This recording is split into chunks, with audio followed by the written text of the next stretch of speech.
디스플레이가 참 패러다임이 많이 바뀌고 어떻게 보면 자유로운 그런 학문이 아닌가 생각이 듭니다.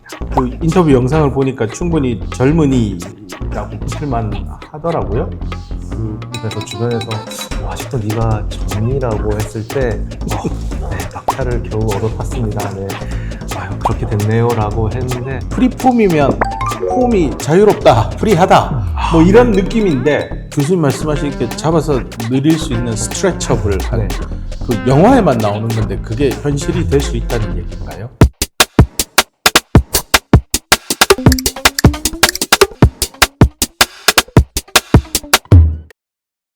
안녕하세요. 신스텔러 신창환입니다. 여러분 혹시 SF 과학 영상 영화들을 보시면 자동차 앞면의 유리가 컴퓨터 화면으로 갑자기 변하거나 그리고 그런 모니터를 활용해서 영상 회의를 하는 장면들 보신 기억들이 있으실 겁니다. 그런데 말입니다. 이런 어마어마한 가상 기술이라고만 생각했던 이 기술을 우리 현실 세계에서 만들어내고 있는 분이 계십니다. 바로 이 고려대학교 공과대학에 계십니다. 2024년 그 이름도 유명한 머크 젊은 과학자상을 수상한 고려대학교 공과대학 전기전자공학부의 자랑 정승준 교수님을 모셨습니다. 반갑습니다. 네, 감사합니다. 네, 불러주셔서 감사합니다.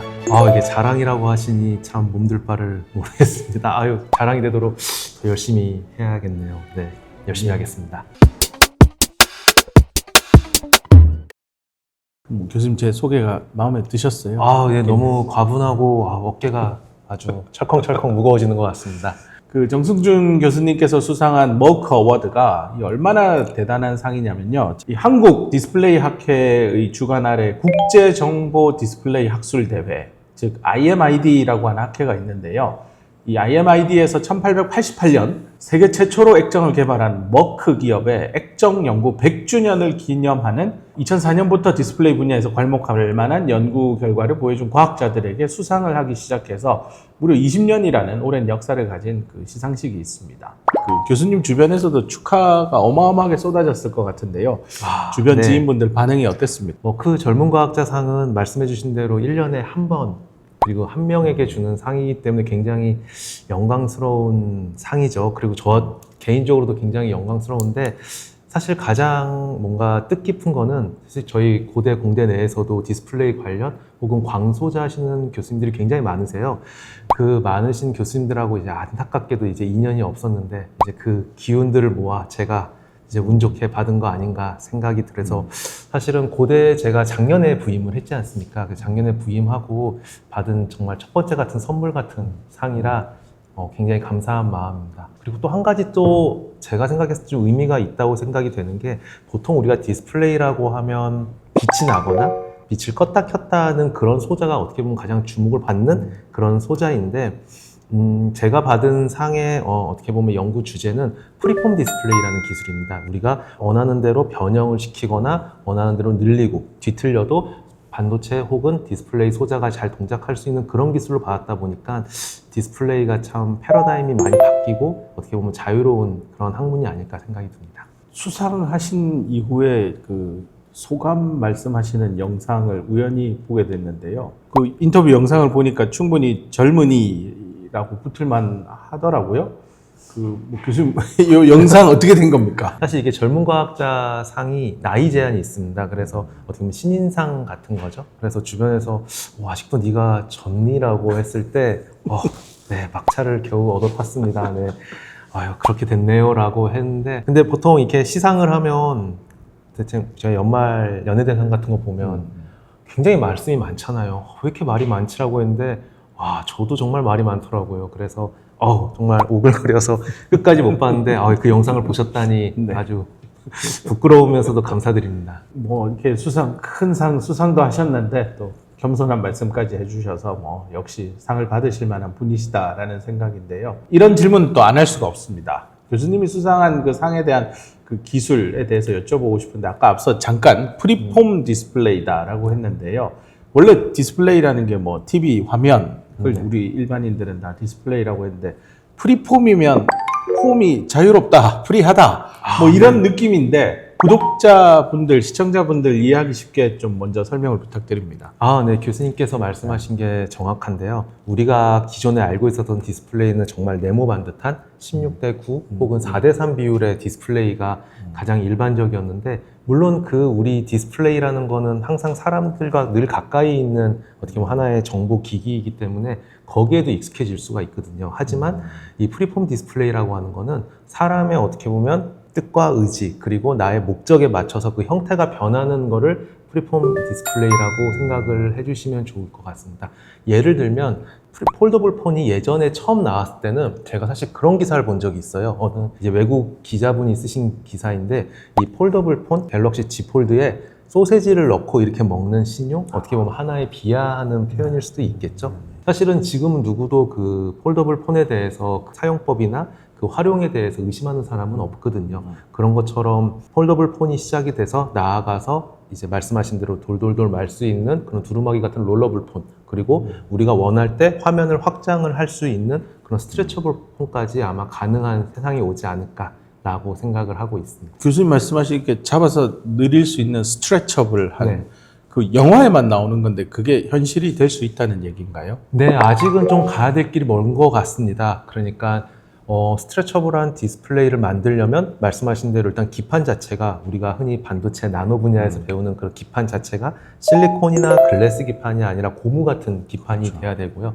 고무 같은 기판을 이제 교수님께는 더 잘 아시겠지만 우리가 반도체 공정에 넣는 순간 아마 사용하기 어렵고 오염이 되고 그런 문제가 있을 겁니다. 그러면 그런 기판에 어떻게 하면 우리가 디스플레이 소재를 만들 수 있을지, 그리고 이렇게 늘리면 가운데 있는 픽셀 하나하나들이 점점 거리가 멀어지잖아요. 그러면 화면의 해상도가 떨어지고 이미지가 막 왜곡이 되고, 또 우리가 고무를 늘리면, 이렇게 늘리면 이 수직 방향으로 수축하는 걸 제가 포화성비라고 하는데, 이렇게 늘렸는데 이쪽으로 수축하면 아마 저라도 안 볼 것 같거든요. 그러면 이렇게 늘리더라도 화면에 그런 왜곡 없이 이미지만 확장될 수 있는 그런 기술들을 어떻게 만들 수 있을까? 이런 건 어떻게 해결하지? 어떻게 만들지? 이런 것에 대한 질문들을 계속 던지면서 하나씩 풀어나간다고 생각을 해주시면 좋을 것 같습니다. 그러면 만약에 그런 꿈꾸고 있는 프리폼 디스플레이 기술이 정말 상용화가 되어서 우리 일상 여기저기에 침투하게 되면 우리 삶의 방식에 어떤 변화가 있을 수 있을까요?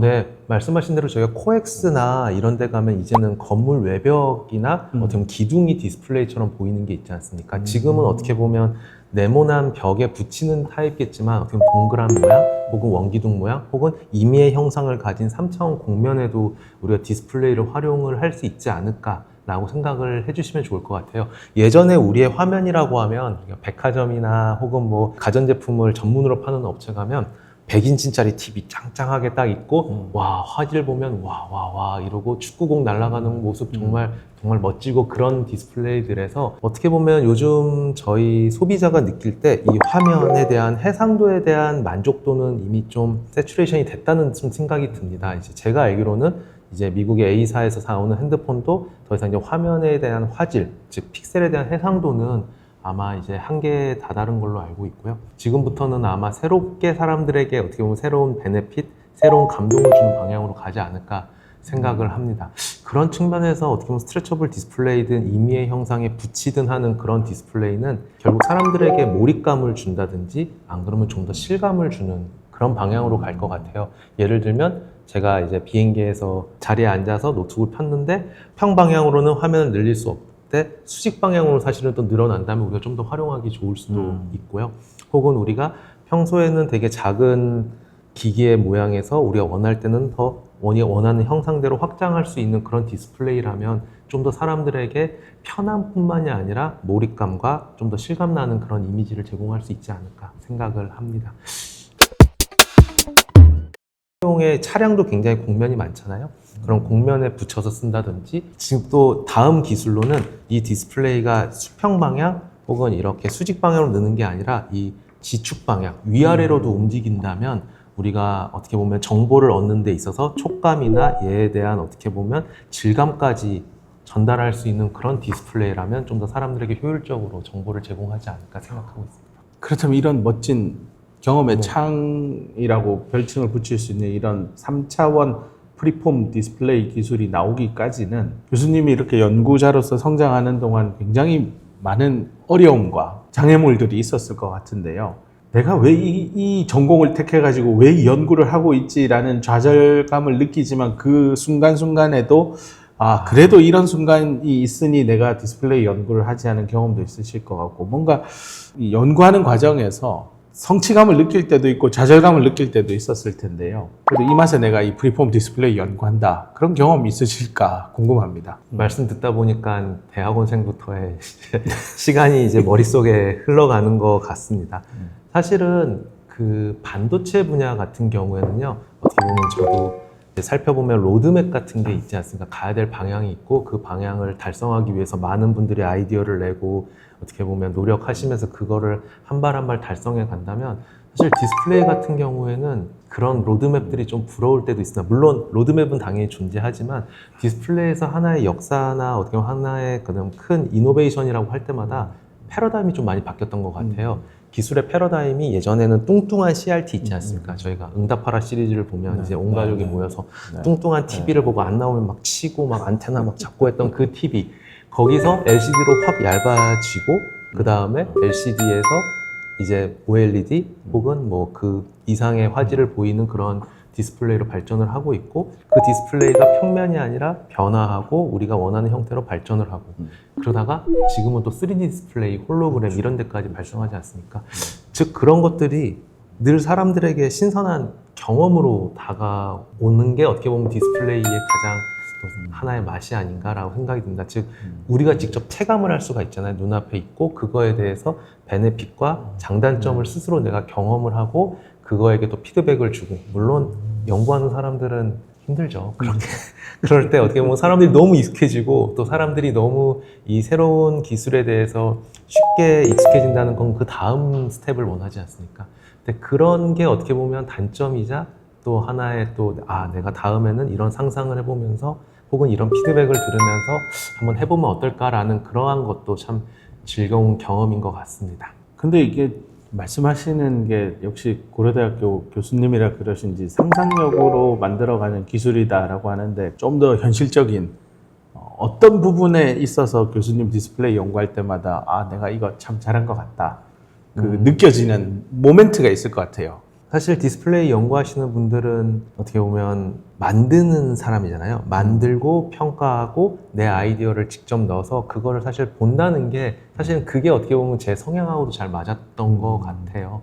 그래서 저희 연구실 같은 경우에도 대부분 다 소자를 직접 만들어 보고 평가를 하는 거다 보니까 그 노력의 결과가 바로 눈에 보이는 소소한 즐거움도 있고요.